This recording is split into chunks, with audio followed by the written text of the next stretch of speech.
இப்போ காவிரி டெல்டா பகுதியில் ஜேவிசி கள ஆய்வு நடத்திக்கிட்டு இருக்கிறேன். அங்கேருந்து வரக்கூடிய ரிப்போர்ட்ஸ் எல்லாம் ஆச்சரியமா இருக்கு.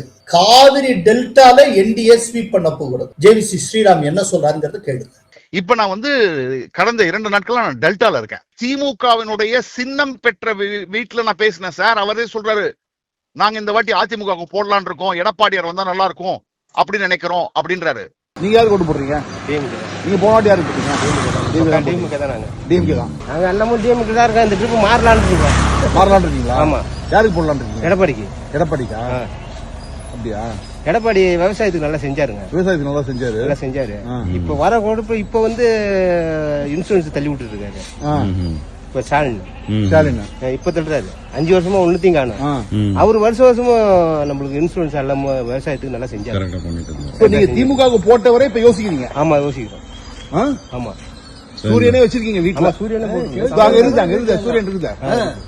உண்மையிலேயே சொல்றீங்களா? உண்மையிலேயே சத்தியமா சொல்றேன் சார். எடப்பாடி அந்த அளவுக்கு நல்லா செஞ்சாரு. விவசாயத்துக்கு நல்லா பாடுபட்டாரு. விவசாயத்துக்கு இந்த வாட்டி எடப்பாடிக்கு போடலான்ட்டு நீங்களும் அப்படிதானே? வீட்டுல முடிவு பண்ணுவாங்க அவங்க. வீட்டுல முடிவு பண்ணுவாங்க. பரம திமுகன்றாருல அவரு. பரம திமுக தானங்க. சரியில்லை, நம்மளுக்கு ஒன்னும் விவசாயத்துக்கு ஒன்னும் செய்ய மாட்டாங்க. விவசாயத்துக்கு செய்யல.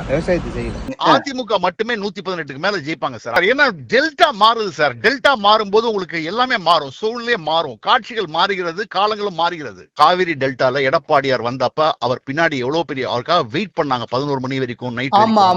அது ஒரு பெரிய நான் அன்றைக்கு அதை நம்பல. ஆனா இன்னைக்கு நான் பாக்குறது அவர் சொன்னது உண்மையா இருக்குன்னு நான் நம்புறேன்.